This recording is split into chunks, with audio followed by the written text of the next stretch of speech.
여러분, 만약 여러분 손에 번쩍이는 금덩이가 2억 원치나 있고 매달 꼬박꼬박 월세가 들어오는 번듯한 상가까지 하나 갖고 있다면 어떨 것 같으세요?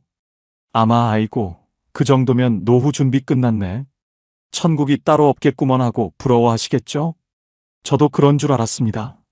남들 자식 공부시킨다, 유학 보낸다 하며 등골 휘고 노후 자금 다 털어넣을 때 저희 부부는 자식이 없으니 우리 몸뚱이는 우리가 지켜야 한다며 정말 독하게 살았거든요. 대구 성서공단 그 매캐한 기름 냄새 맡아가며 여름에는 40도 넘는 찜통 더위 견디며 30년 넘게 일해번 돈입니다.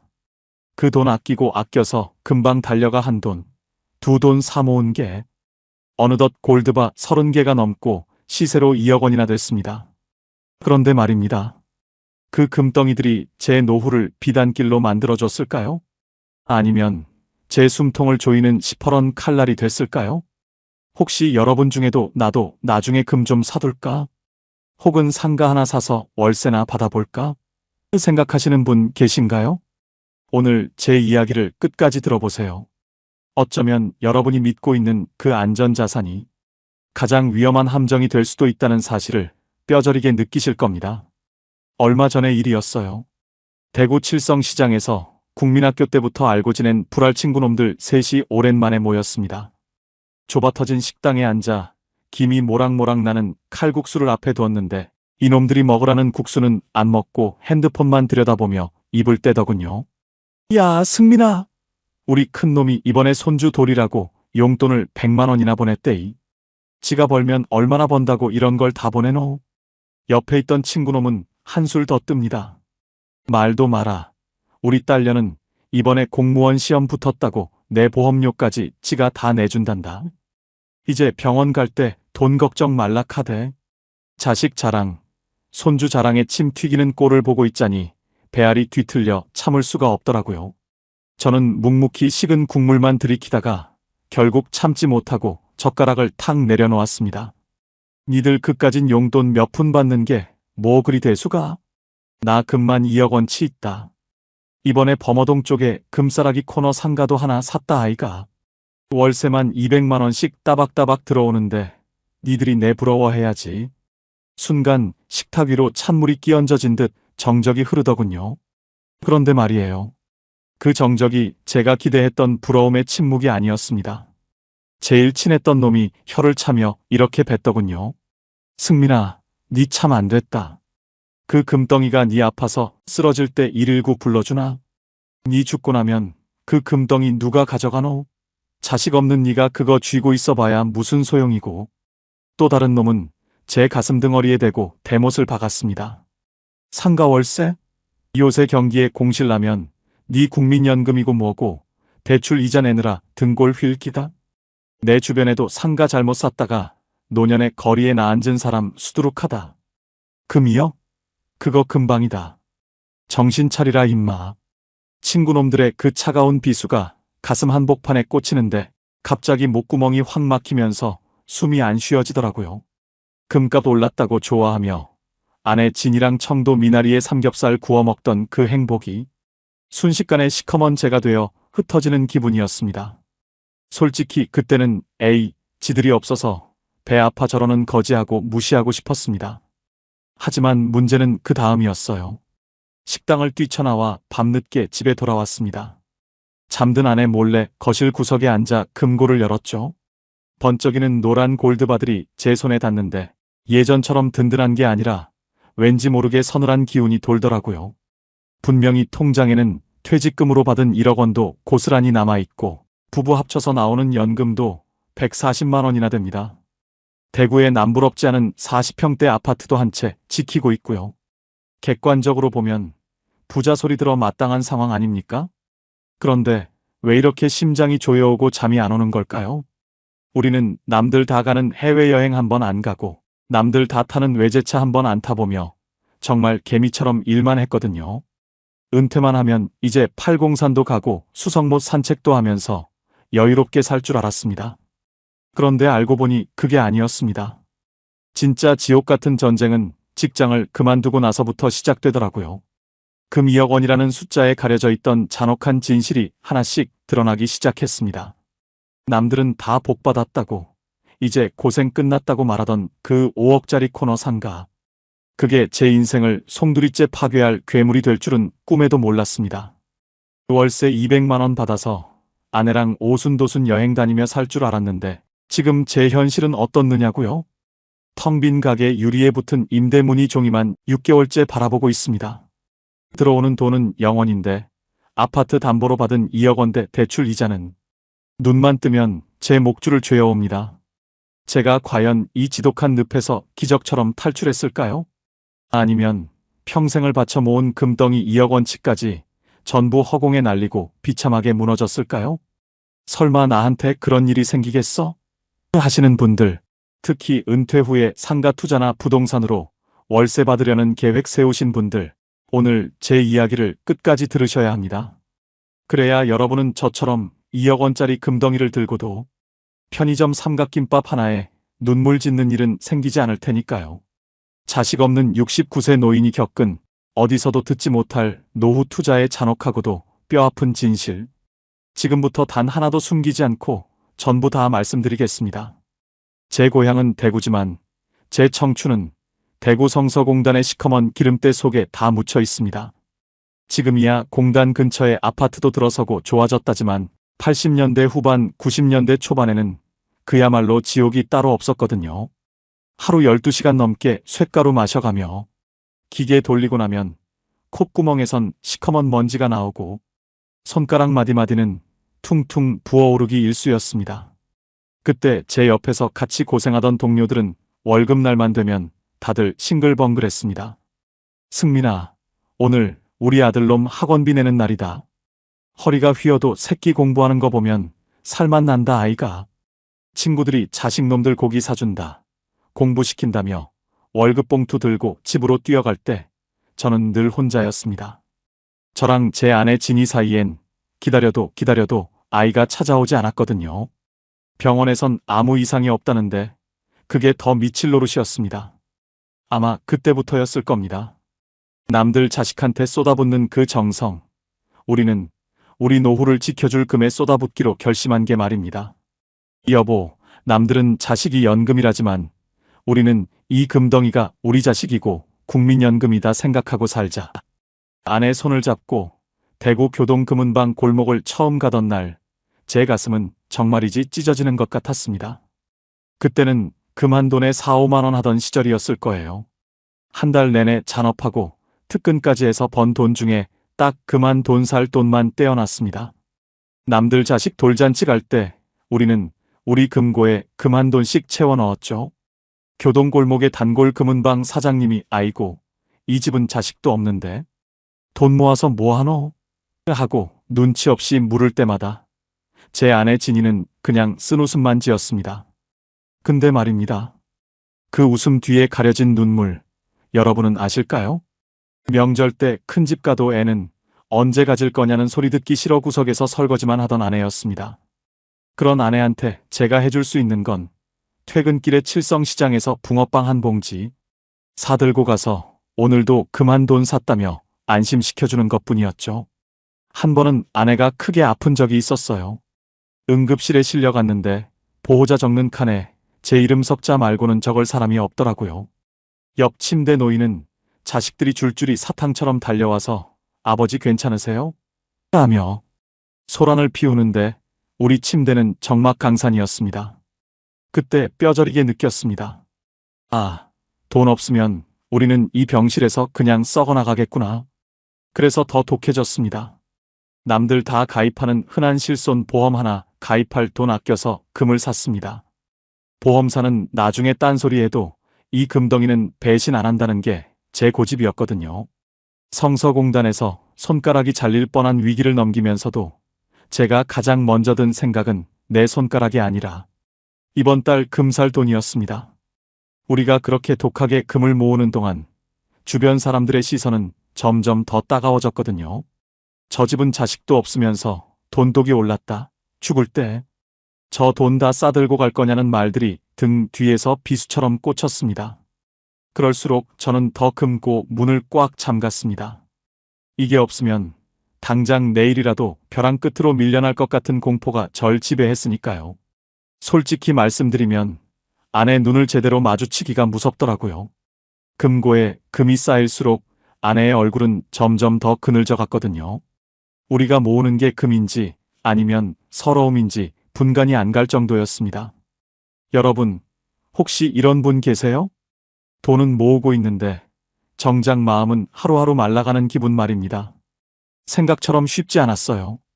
돈만 있으면 세상 모든 걱정이 다 사라질 줄 알았는데 그 금덩이들이 무거워질수록 우리 부부의 대화는 점점 더 줄어들었습니다. 어느덧 골드바가 30개를 넘어가고 시세가 2억 원을 찍었을 때 우리는 드디어 승리했다고 생각했습니다. 이제 이 금만 있으면 대구 시내 어디서든 고개 빳빳이 들고 살 수 있을 줄 알았죠. 하지만 그건 착각이었습니다. 진짜 비극은 우리가 그토록 믿었던 금덩이를 세상 밖으로 꺼내기로 한 날부터 시작됐습니다. 그때는 정말 몰랐습니다. 우리가 지킨 자산이 우리를 지켜주는 게 아니라 오히려 우리를 가장 아픈 곳으로 끌고 갈 줄은요. 드디어 그날이 왔습니다. 30년 넘게 제 청춘을 다 바쳤던 성서공단 기계소리에서 해방되던 날 말입니다. 퇴직금으로 통장에 1억 원이 딱 찍히는데 그 숫자를 보니까 눈물이 핑 돌더라고요. 승민아, 고생했다. 이제 우리도 남들처럼 좀 쉬자. 아내 진이 손을 꼭 잡고 공장 문을 나서는데 발걸음이 구름 위를 걷는 것처럼 가벼웠습니다. 집에 와서 아내랑 머리를 맞대고 계산기를 두드려 봤습니다. 퇴직금 1억 원에 그동안 독하게 모은 금덩이가 시세로 2억 원. 거기에 국민연금이랑 제가 따로 부어둔 개인연금 합치면 매달 140만 원 정도가 들어오겠더라고요. 대구에 내 이름으로 된 4억 원짜리 아파트도 있겠다. 이 정도면 대한민국 상위 10% 안에는 드는 거 아닌가 싶어 어깨가 절로 으쓱해졌습니다. 그런데 말이에요. 그때는 몰랐습니다. 그 통장의 숫자들이 제 노후를 영원히 지켜줄 튼튼한 성벽인 줄로만 알았거든요. 자식 있는 친구들은 퇴직금 받아봤자 자식 결혼시키고 나면 남는 거 하나 없다며 한숨을 쉴 때 저는 속으로 쾌재를 불렀습니다. 우리는 우리 입만 챙기면 되니까 이 돈이면 평생 흥청망청 써도 남겠구나 싶었죠. 여러분, 혹시 이런 기분 아세요? 이제 고생 끝났다는 안도감이 온몸을 감쌀 때 세상이 다 내 발 아래 있는 것 같은 그 짜릿한 말입니다. 그때까지만 해도 정말 괜찮았습니다. 아니, 인생에서 가장 행복한 순간인 줄로만 믿었습니다. 은퇴하고 첫 석 달은 정말 꿈만 같았습니다. 평생 작업복만 입고 살던 제가 백화점에 가서 수십만 원짜리 등산복을 세트로 맞췄습니다. 아내 진이한테도 여보, 이제 시장에서 옷 사지 말라며 큰 소리치고 좋은 가방 하나 사줬죠. 매주 주말이면 팔공산으로, 청도로, 경주로 맛있는 거 먹으러 다녔습니다. 문제는 여기서 끝이 아니었습니다. 평생 아끼는 것만 배우고 쓰는 법은 몰랐던 우리 부부였는데 한번 돈 쓰는 맛을 들이니까 그 씀씀이가 무서울 정도로 커지더라고요. 우리 그동안 너무 고생했잖아. 이 정도는 써도 되라는 자기 합리화가 무서운 독이 된 겁니다. 하루는 아내가 그러더군요. 여보, 우리 매달 나오는 연금 140만 원으로는 지금 생활비 대기도 벅차네. 계산해보니 기름값에 외식비에 그동안 안 내던 건강보험료 지역가입자 폭탄까지 맞으니까 140만 원은커녕 200만 원도 모자랄 지경이었습니다. 그때부터 가슴 한 구석이 서늘해지기 시작했습니다. 아직 퇴직금 1억 원 남아있잖아. 금 2억 원치도 있고. 뭐가 걱정이야? 제가 큰 소리는 쳤지만 속으로는 계산기가 팽팽 돌아갔습니다. 이대로 20년, 30년을 더 살아야 하는데 원금을 까먹기 시작하면 금방 바닥이 보일 게 뻔했거든요. 혹시 이런 분 계세요? 돈은 분명히 있는데 나가는 돈 무서워서 숨이 턱 막히는 그런 기분 말입니다. 그 즈음부터 저는 밤잠을 설치기 시작했습니다. 금값은 오르락내리락하고 물가는 미친 듯이 뛰는데 통장의 퇴직금은 야금야금 줄어들고 안 되겠다. 이 덩어리 돈들을 매달 따박따박 나오는 현금으로 바꿔야겠다. 그 생각이 제 머릿속을 지배하기 시작했습니다. 막상 해보니까요. 노후에는 돈을 지키는 것보다 매달 10만 원이라도 더 들어오게 만드는 게 훨씬 중요하다는 걸 뼈저리게 느끼게 되더군요. 그때 제 눈에 들어온 게 바로 그놈의 상가였습니다. 범어동 코너 상가, 월세 200만 원 확정. 이 문구 하나가 제 이성을 마비시켜버렸습니다. 진희야, 우리 금 좀 팔고 아파트 담보로 대출 좀 받아서 저 상가 사자.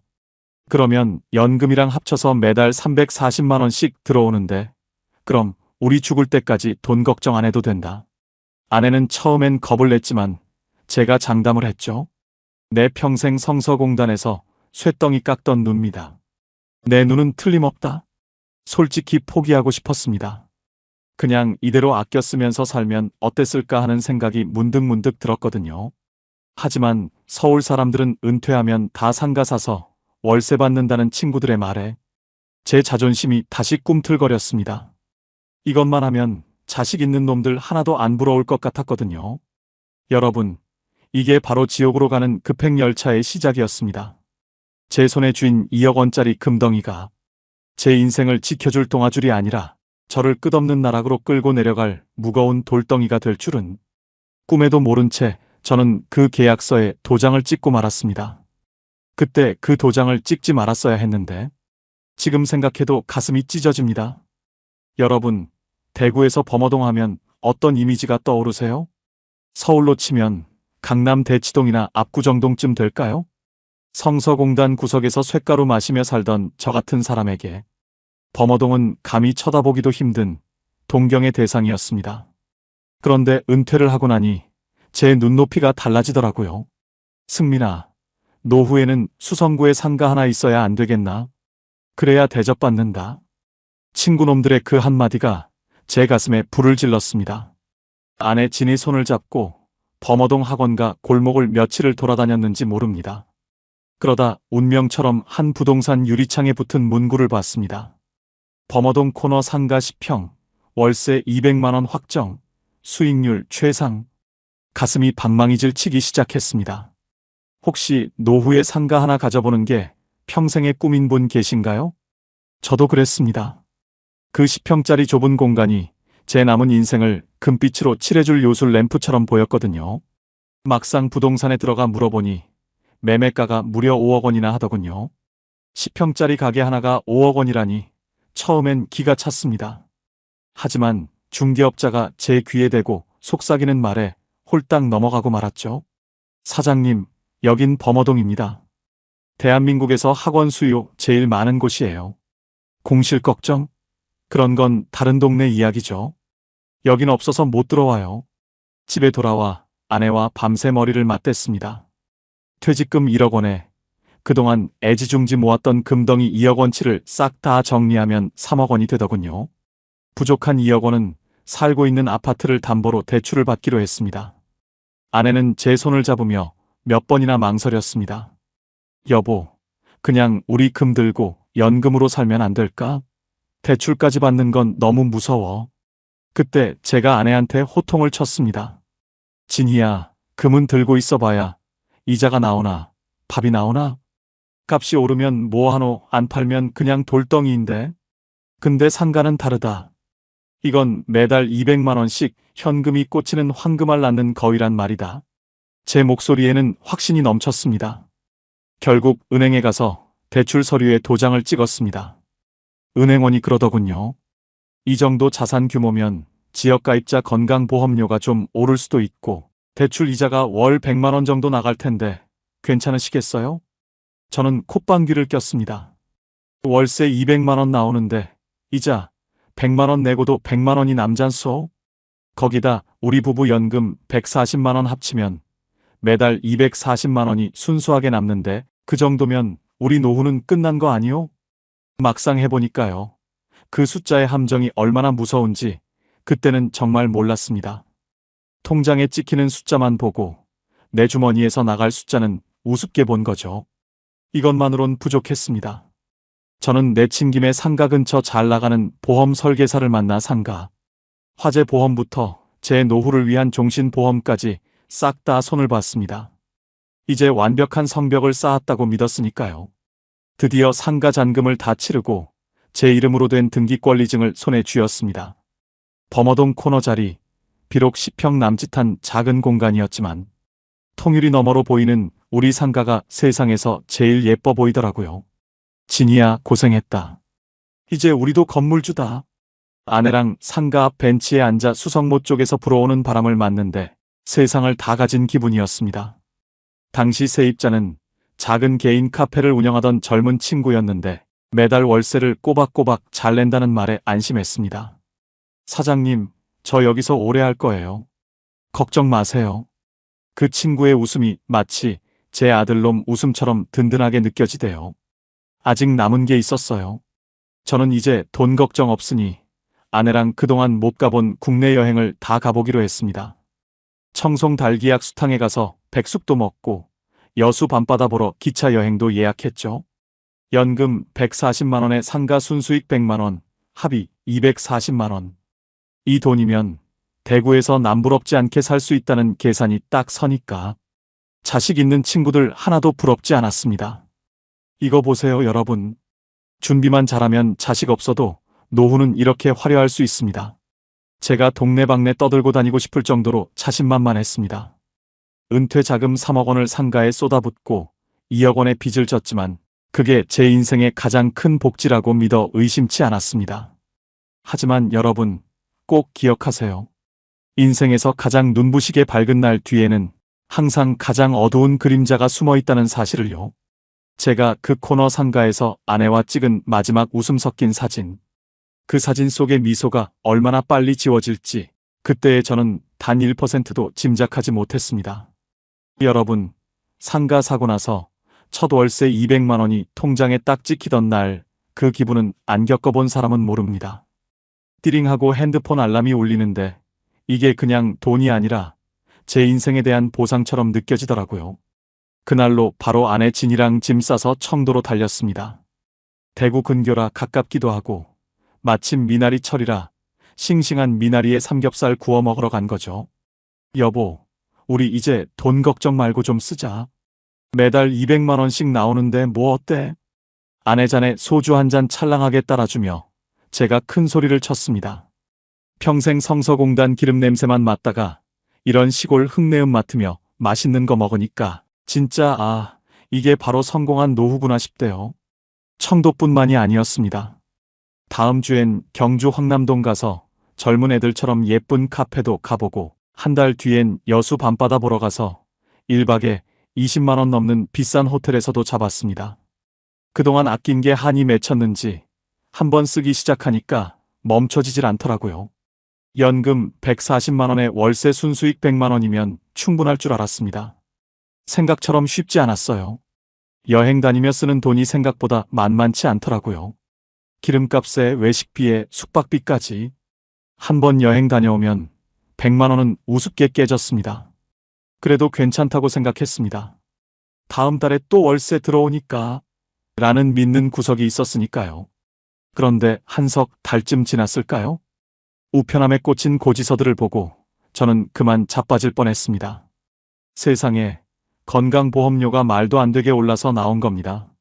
상가라는 재산이 생기고 월세 소득이 잡히니까 지역가입자로 전환되면서 보험료 폭탄이 떨어진 거죠. 거기에 제가 상가 사면서 들어둔 화재 보험이랑 혹시 몰라 가입한 실비 보험료까지 합치니까 고정적으로 나가는 돈이 장난이 아니었습니다. 아파트 담보대출 이자 100만 원은 날짜만 되면 칼같이 빠져나가고 상가 관리비에 수선비까지 하나둘씩 제 주머니를 털어갔습니다. 여보, 우리 이번 달에 여행 너무 자주 간 거 아니야? 통장에 잔고가 얼마 없어. 아내의 걱정 섞인 목소리에 제가 괜히 짜증을 냈습니다.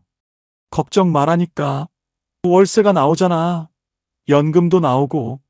사실 제 속도 타들어가고 있었습니다. 현금이 따박따박 들어오긴 하는데 나가는 구멍이 워낙 크니까 밑 빠진 독에 물 붓는 느낌이 들기 시작했거든요. 이것만으론 부족했습니다. 우리는 여행 횟수를 조금 줄여야 했지만 이미 높아진 눈높이는 쉽게 낮아지지 않더군요. 병원까지 40분이라는 생각에 그게 더 무섭더라고요. 갑자기 몸이라도 아프면 이 상가가 우리를 지켜줄 수 있을까? 그런 불안감이 문득문득 엄습했습니다. 그러던 어느 날이었습니다. 월세 잘 들어오나 확인도 할 겸 범어동 우리 상가에 들렀는데 분위기가 심상치 않더라고요. 우리 가게 바로 맞은편 낡은 건물을 허물더니 번쩍번쩍한 대형 프랜차이즈 카페 공사가 시작된 겁니다. 우리 세입자 청년 얼굴을 보니 잿빛이 다 됐더라고요. 사장님, 저 앞에 대형 카페 들어오면 저희 같은 개인 카페는 다 죽으라는 소리예요. 그 말을 듣는데 심장이 덜컥 내려앉았습니다. 설마 여기 범어동인데? 유동 인구가 얼마나 많은데 망하기야 하겠어? 애써 태연한 척하며 청년을 다독였습니다. 그 대형 카페가 오픈하기도 전인데 벌써 우리 상가 골목 손님들이 줄어드는 게 눈에 보이더군요. 청년은 한숨을 쉬며 커피를 내리는데 그 커피 향이 평소보다 훨씬 쓰고 비릿하게 느껴졌습니다. 혹시 이런 분 계세요? 주변에 큰 건물 들어선다고 좋아했는데 알고 보니 내 밥그릇 뺏어가는 괴물이었던 경험 말입니다. 저는 그날 밤 잠을 이루지 못했습니다. 매달 200만 원씩 꼬박꼬박 들어오던 그 황금 같은 월세.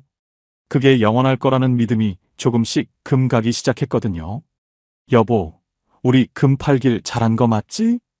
어둠 속에서 아내가 나직이 물었습니다. 저는 대답할 수 없었습니다. 금 2억 원치를 팔아 산 이 5억 원짜리 상가가 우리 부부의 마지막 복지이자 희망이었는데 어쩌면 이게 독이 든 성배일지도 모른다는 불길한 예감이 제 온몸을 휘감았기 때문입니다. 여러분, 인생은 참 얄궂습니다. 가장 행복하다고 믿었던 그 순간이 사실은 가장 위험한 벼랑 끝이었다는 걸 왜 우리는 항상 소 잃고 뇌양간 고친 후에야 알게 되는 걸까요? 여러분, 죽으라는 법은 없는 모양이더라고요. 맞은편에 번쩍거리는 대형 프랜차이즈 카페가 문을 열었을 때만 해도 우리 세입자 청년이 금방이라도 짐 쌀 줄 알았습니다.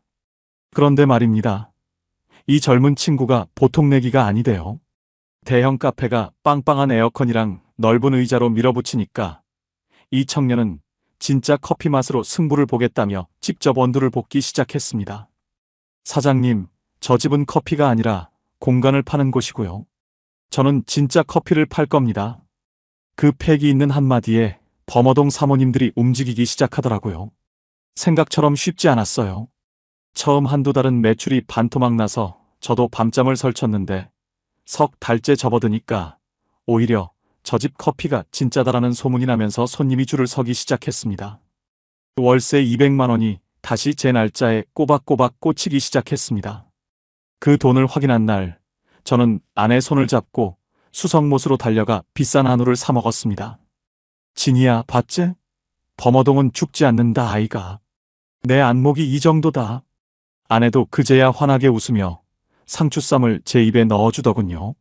그동안 상가 사고 대출이자 걱정에 공실 걱정에 10년은 늙은 것 같았는데 그 고기 한 점에 그간의 시름이 싹 녹아내리는 기분이었습니다. 혹시 이런 기분 아세요? 벼랑 끝에서 겨우 손을 잡고 올라왔는데 눈앞에 평원이 펼쳐진 것 같은 그 안도감 말입니다. 월세가 안정되니까 우리 부부의 일상도 다시 꽃이 피었습니다. 이제는 아파트 담보대출이자 100만 원 빠져나가는 것도 크게 무섭지 않았어요. 어차피 월세 200만 원에서 떼고 나도 100만 원이 남고 우리 부부 연금 140만 원이 있으니까요. 합치면 매달 240만 원인데 대구에서 이 나이에 이 정도면 복지 혜택 따로 안 받아도 왕족 부럽지 않다 싶었죠. 여보, 우리 이번 가을엔 울릉도 한번 가볼까? 아내가 수줍게 내민 여행 잡지를 보며 저는 쾌히 승낙했습니다. 울릉도가 대수가? 내년엔 크루즈 여행도 가자. 우리가 금덩이 2억 원치 판 보람이 여기서 나오는 거다. 우리는 팔공산 갓바위까지 쉬엄쉬엄 올라가며 우리 인생의 황금기를 만끽했습니다. 여기서 중요한 게 있어요. 그때 저는 제 보험을 다시 한번 점검했습니다. 상가에서 돈이 나오니까 혹시라도 아플 때를 대비해서 보장이 든든한 걸로 몇 개 더 가입했죠. 매달 나가는 보험료만 40만 원이 넘었지만 이게 다 나중에 자식 없는 우리를 지켜줄 거다 생각하니 전혀 아깝지 않았습니다. 국민연금 수령액도 확인해보고 주택연금 신청할까 고민도 해보면서 저는 제 인생의 설계도가 완벽하게 완성됐다고 굳게 믿었습니다. 어느덧 상가 매입하고 1년이 다 되어갈 때쯤이었습니다. 세입자 청년이 저를 부르더니 아주 반가운 소리를 하더군요. 사장님, 저 여기서 5년, 10년 더 하고 싶어요. 이번에 인테리어도 새로 싹 하고 제대로 한번 키워보려고요. 그 말을 듣는데 자식 없는 제 가슴이 뭉클했습니다. 그래, 네가 내 아들이다. 여기서 돈 많이 벌어서 성공해라. 저는 기분이다 싶어 월세도 안 올리고 그대로 재계약 서류를 썼습니다. 사장님처럼 좋은 건물주 만난 게 제 인생 최대의 복입니다. 청년이 건넨 따뜻한 커피 한 잔이 그날따라 왜 그렇게 달콤하던지요. 그 청년의 손을 꼭 잡으며 저는 속으로 다짐했습니다. 승민아, 네 인생 이제 됐다. 더 이상 걱정할 거 없다. 아직 남은 게 있었어요. 저는 그날 돌아오는 길에 아내한테 명품 가방은 못 사줘도 교동금은방 골목에서 제일 예쁜 금반지 하나를 선물했습니다. 여보, 금 2억 원치 다 팔아서 서운했지? 이거 보면서 마음 풀어라. 이제 우리 인생의 꽃길만 남았다. 아내는 그 반지를 손가락에 끼우며 눈시울을 붉혔습니다. 여러분, 이때까지만 해도 정말 좋았습니다. 아니, 인생 최고의 전성기였다고 해도 과언이 아닙니다.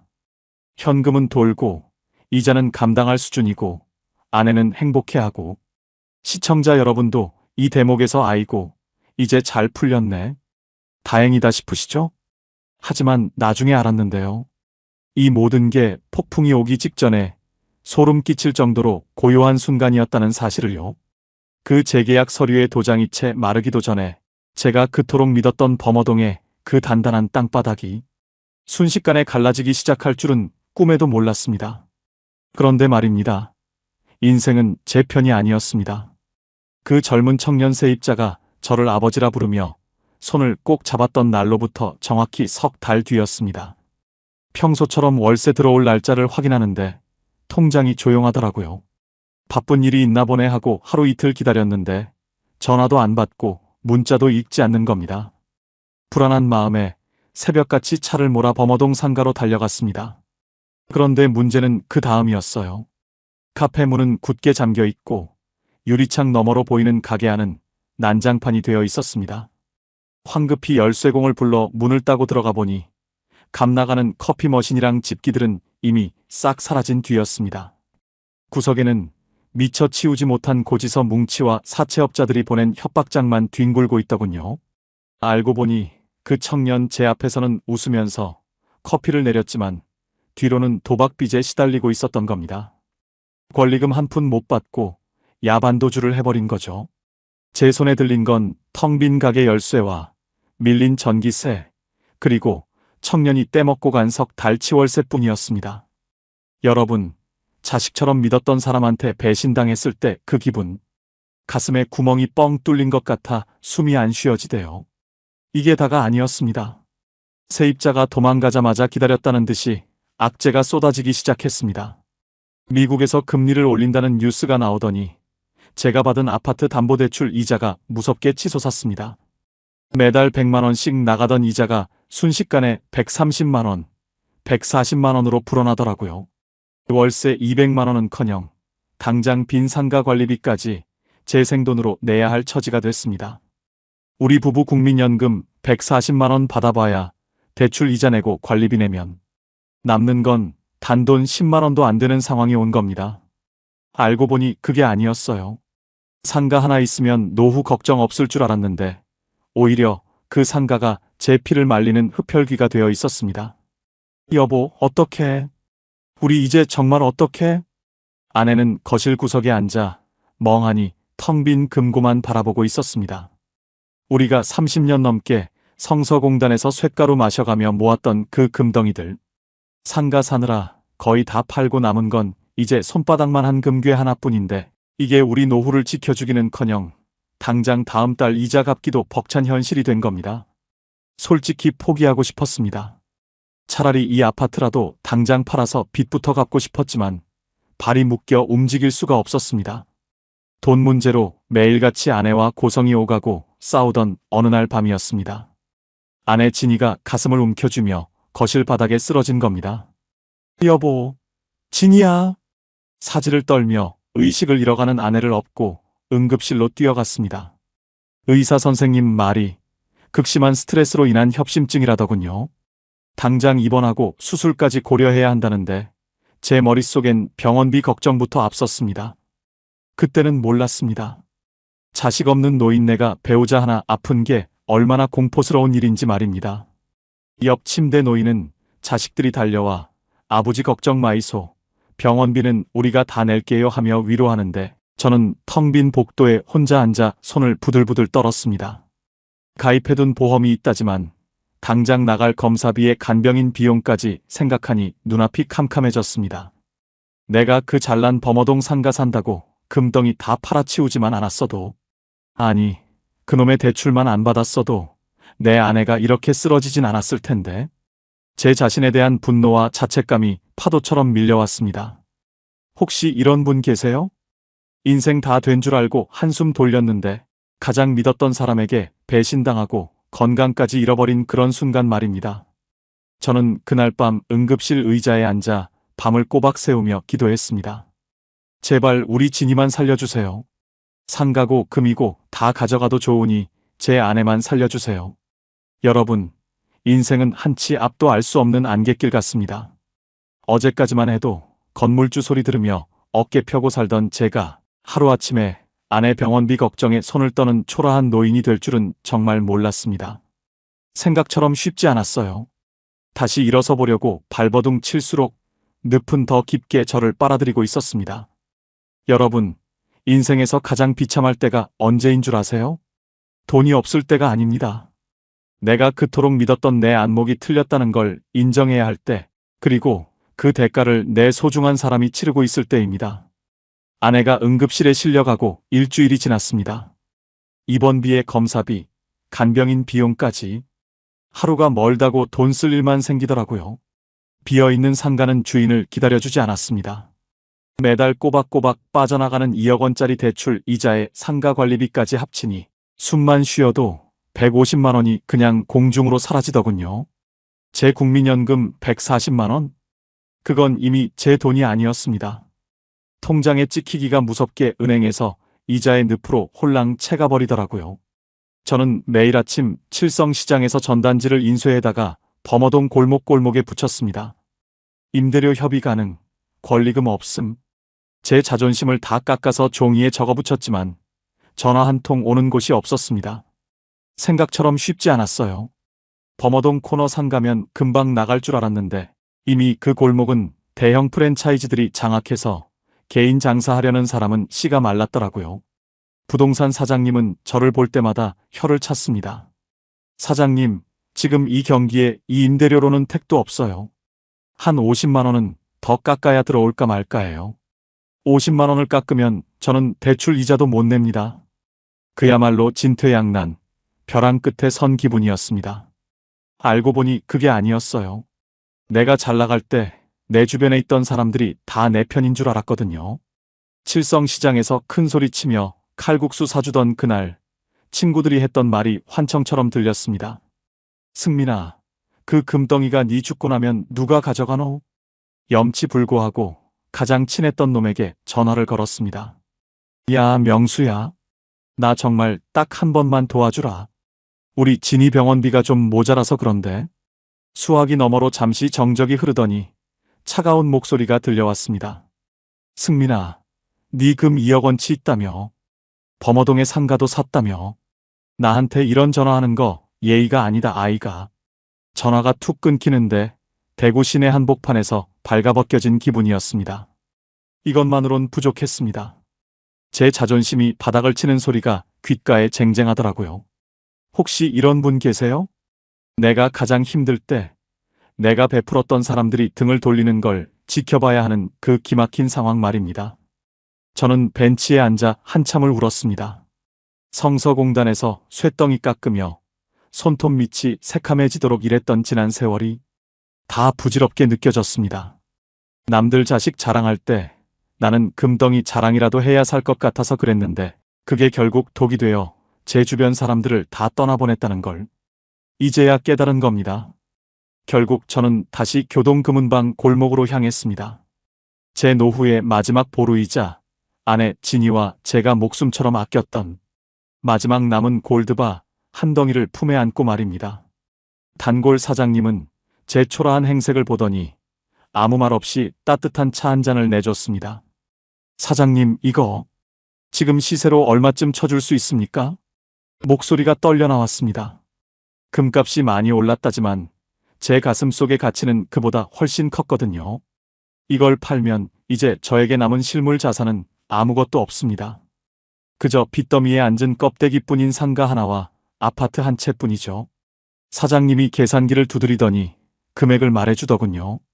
그 돈을 받아드는데 쇳덩이보다 무거워야 할 금덩이가 왜 이렇게 가볍게 느껴지던지 나중에 알았는데요.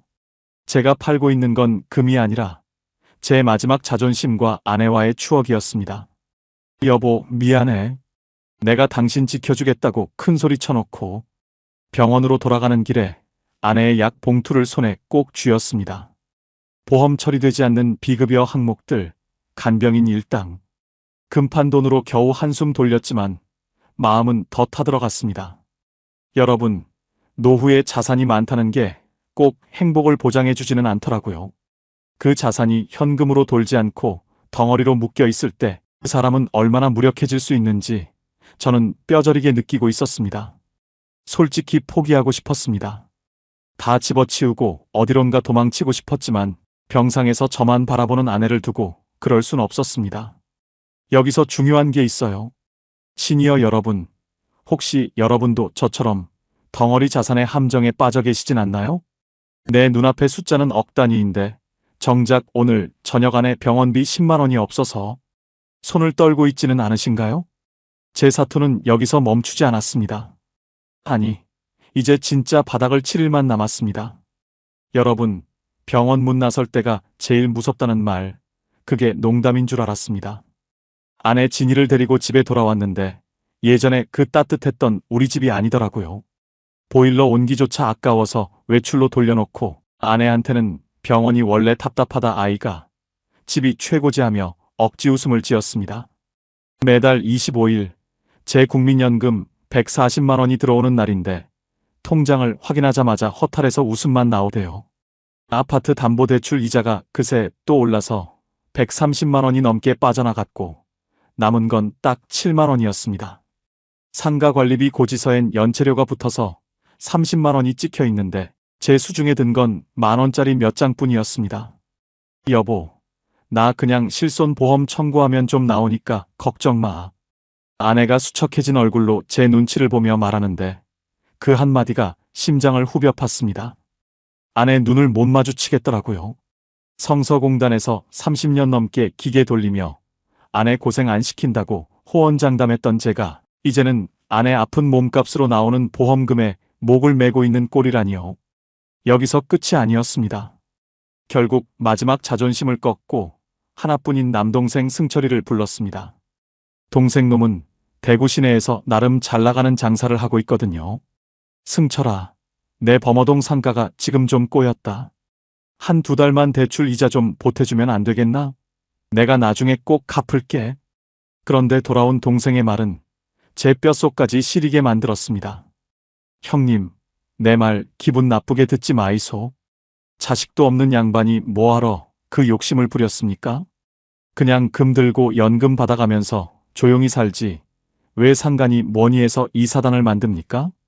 동생은 제 얼굴을 보지도 않고 말을 이었습니다. 나중에 형님 돌아가시면 그 상가 우리 애들이라도 물려줄 줄 알았지? 근데 이 꼴이면 물려줄 건커녕 빚만 남기게 생겼네요. 형님, 저도 애들 대학 등록금 대느라 힘듭니다. 더 이상 연락하지 마이소. 예상과 완전히 달랐습니다. 형제니까 내가 그동안 조카들 용돈 챙겨준 정이 있으니까 도와줄 줄 알았는데 자식 없으면 형제도 남보다 못하다는 어르신들 말씀이 틀린 게 하나 없더라고요. 알고 보니 그게 아니었어요. 제가 그동안 친구들한테 동생한테 샀던 그 수많은 술자리와 밥값들이 다 제 자산인 줄 알았는데 돈 떨어지니 그건 그냥 공중에 흩어진 연기였습니다. 저는 다시 범어동 상가로 향했습니다. 비가 추적추적 내리는데 유리창에 붙여둔 임대종이가 너덜너덜하게 떨어져 있더라고요. 저는 그걸 다시 테이프로 꾹꾹 눌러붙이며 다짐했습니다. 이대로 무너질 순 없다. 내가 어떻게 모은 돈인데, 내가 어떻게 산 금인데. 하지만 현실은 냉혹했습니다. 주변 부동산에 전화를 다 돌려봐도 사장님, 지금 범어동에 공실이 몇 갠데에 그 가격엔 꿈도 꾸지 마이소라는 타박만 돌아왔습니다. 혹시 이런 분 계세요? 내가 가진 건 수억 원대 부동산인데 정작 오늘 저녁 안에 먹일 죽 한 그릇 살 돈 5천 원이 없어서 편의점 앞에서 한참을 망설여 본 적이 있으신가요? 나중에 알았는데요. 노후에는 얼마를 가지고 있느냐보다 매달 내 손에 얼마가 쥐어지느냐가 목숨보다 소중하다는 걸요. 저는 그날 밤 젖은 옷을 입고 집에 돌아와 아내 옆에 누웠습니다. 아내의 가느다란 숨소리가 들리는데 눈물이 멈추지 않았습니다. 우리가 2억 원치 금을 모으는 동안 놓쳤던 진짜 소중한 것들. 그게 지금 이 어둠 속에서 저를 비웃고 있는 것 같았습니다. 솔직히 포기하고 싶었습니다. 하지만 저는 내일 또 칠성시장으로 전단지를 돌리러 나가야 합니다. 이게 자식 없는 노인의 마지막 사투이자 제가 지불해야 할 오만의 대가이니까요. 여러분, 인생에서 가장 무서운 게 뭔지 아세요? 바로 집착이더라고요. 내가 성서공단에서 손가락 발가락 다 부르터가며 모은 그 금덩이들, 그리고 범어동 건물주라는 그 잘난 타이틀. 그거 하나 놓지 못해서 제 아내는 병들고 제 속은 시커멓게 타들어갔습니다. 결국 저는 결단을 내렸습니다.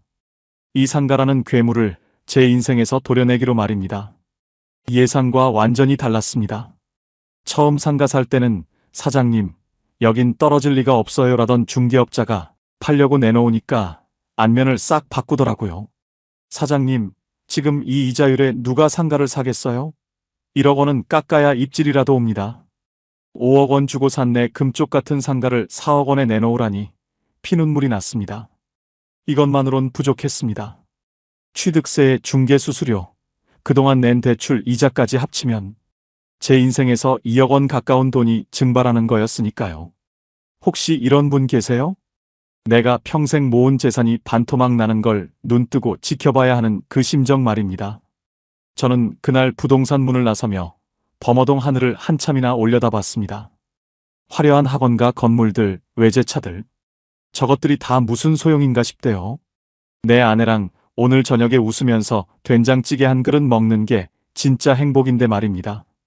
드디어 상가가 팔렸습니다. 취득가보다 1억 원이나 손해를 보고 넘겼죠. 상가 판 돈 4억 원을 받자마자 저는 곧장 은행으로 달려갔습니다. 제 목줄을 죄던 아파트 담보대출 2억 원을 그 자리에서 상환했습니다. 은행 직원이 중도상환 수수료가 좀 나옵니다라고 하는데 그게 하나도 안 아깝더라고요. 문제는 여기서 끝이 아니었습니다. 빚 갚고 나니 손에 쥔 현금은 얼마 되지 않았습니다.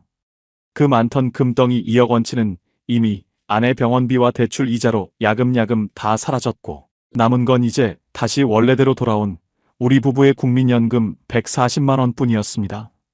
알고 보니 그게 아니었어요. 자산이 수억 원일 때는 매일이 지옥이었는데 빚 갚고 통장에 영원히 찍히니까 비로소 숨이 쉬어지는 겁니다. 여보, 나 이제 상가 주인 아니야. 그냥 평범한 노인네로 돌아왔어. 집에 와서 아내 진이를 안아주며 말했습니다. 아내는 눈물을 글썽이며 제 등을 토닥여 주더군요. 잘했어, 여보. 이제 우리 밤에 잠 좀 편하게 자자. 우리는 그날 정말 오랜만에 텔레비전을 끄고 일찍 잠자리에 들었습니다. 내일 나갈 이자 걱정 없는 밤. 그게 얼마만의 평화였는지 모릅니다. 막상 해보니까요. 노후에는 덩어리 돈보다 마음의 평화가 제일 큰 복지더라고요.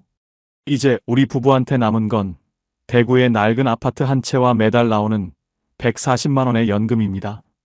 남들이 보면 그 많던 돈 다 날리고 어떡하냐고 혀를 찰지 모르겠지만 우리는 지금이 훨씬 행복합니다. 아침에 일어나면 수성못 한 바퀴 돌고 점심에는 소박하게 칼국수 한 그릇 사 먹고 오후에는 아내 건강 챙기느라 보험금 청구 서류 정리하며 하루를 보냅니다. 현실적으로 보면 예전보다 훨씬 가난해졌지만 아내와 나누는 대화는 훨씬 더 풍성해졌습니다. 여러분, 이 부분 꼭 기억하세요. 제가 만약 그 상가에 끝까지 집착하며 버텼다면 어떻게 됐을까요? 아마 지금쯤 아파트는 경매에 넘어가고 우리 부부는 길거리에 나앉았을지도 모릅니다. 나중에 알았는데요. 노후 투자의 가장 큰 실수는 내 분수를 잇는 것이었습니다. 자식 없는 우리 부부가 왜 그렇게 무리하게 자산을 불리려 했을까요? 결국은 남들에게 무시당하지 않으려는 그 하찮은 자존심 때문이었습니다. 여기서 끝이 아니에요. 저희는 이제 주택연금 신청도 고민하고 있습니다. 내 사후에 이 아파트를 누구에게 물려줄지 고민할 필요가 없으니까요. 우리가 죽을 때까지 이 집에서 편히 살다가 국가에 돌려주면 된다. 그렇게 생각하니 마음이 한결 더 가벼워집니다.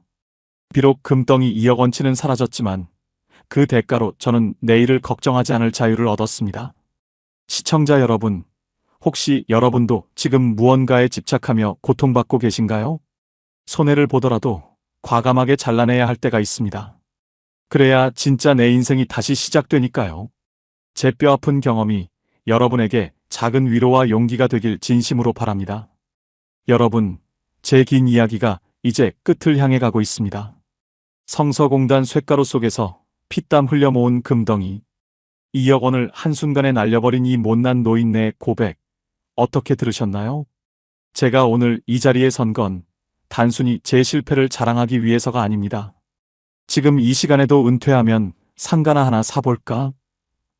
혹은 금값이 오르는데 더 사둘까?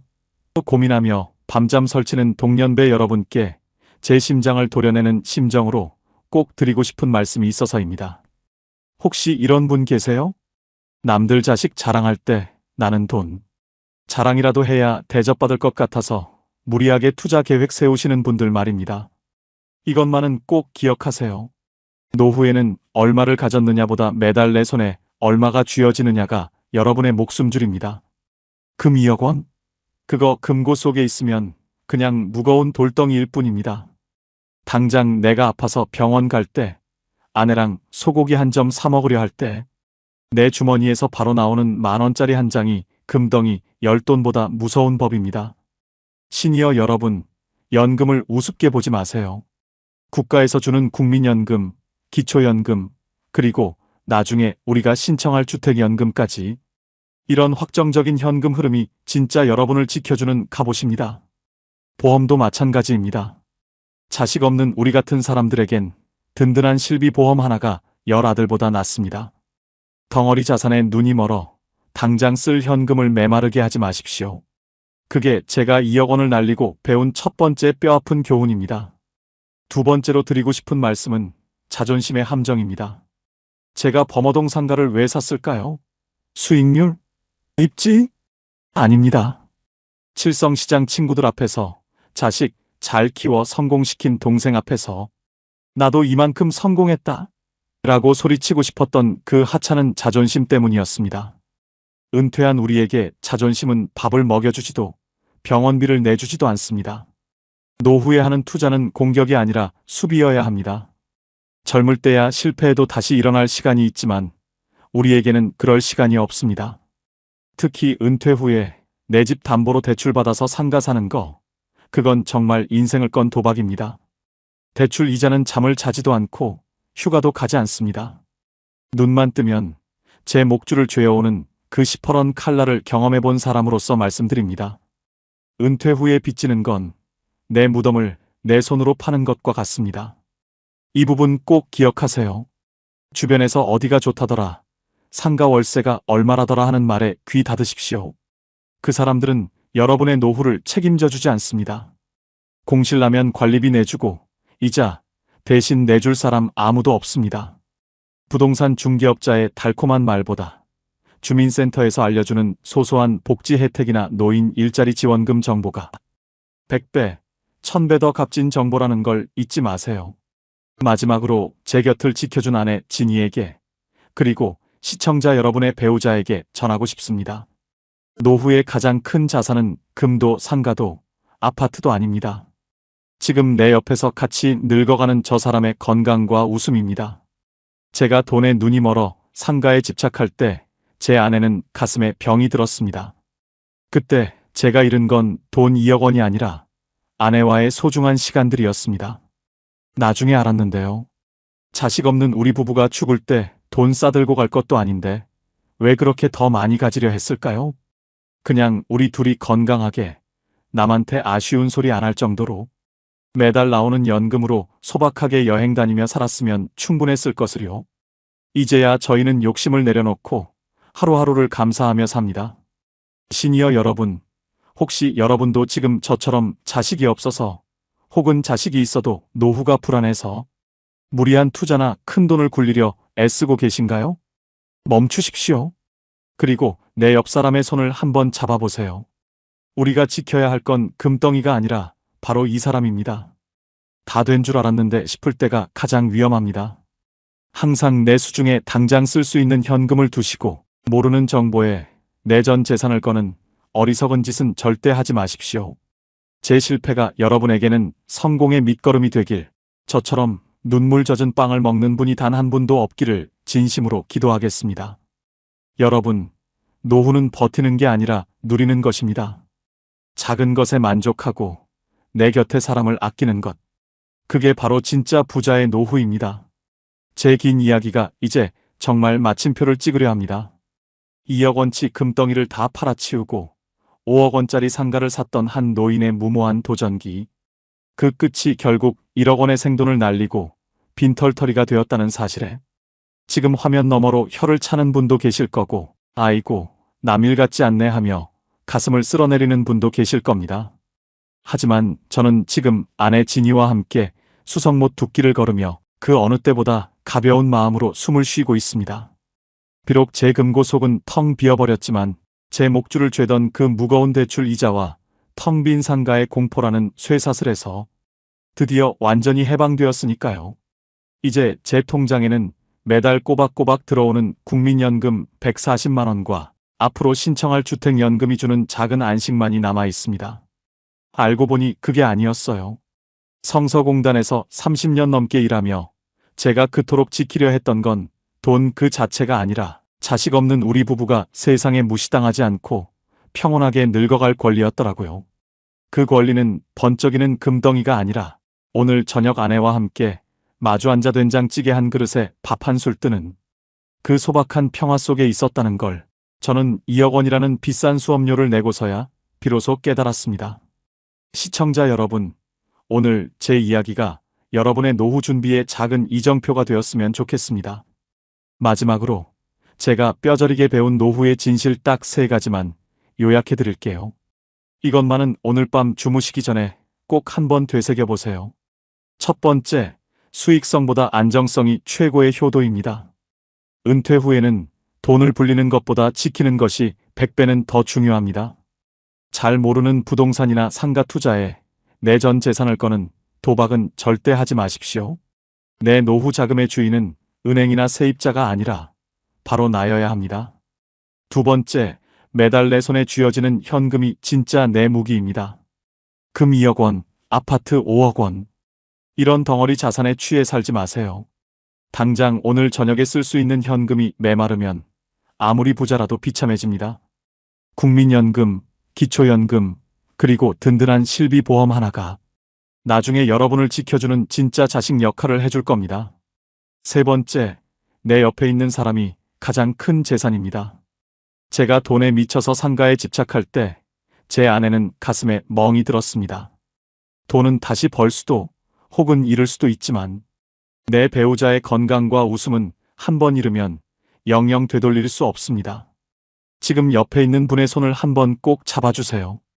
여러분, 노후는 견디는 게 아니라 누리는 것입니다. 비록 저희 부부처럼 자식이 없어도 혹은 가진 게 조금 부족해도 괜찮습니다. 작은 것에 만족하고 내 곁에 사람을 귀하게 여기는 것. 그게 바로 진짜 부자의 노후라는 걸 잊지 마세요. 오늘 제 이야기가 조금이라도 도움이 되셨다면 주변에 노후 고민이 많은 친구분들께도 이 영상을 꼭 공유해 주시길 부탁드립니다. 여러분의 따뜻한 구독과 좋아요는 제가 다시 일어서는데 큰 힘이 됩니다. 오늘도 평안하고 행복한 저녁 되십시오. 지금까지 이승민이었습니다. 감사합니다.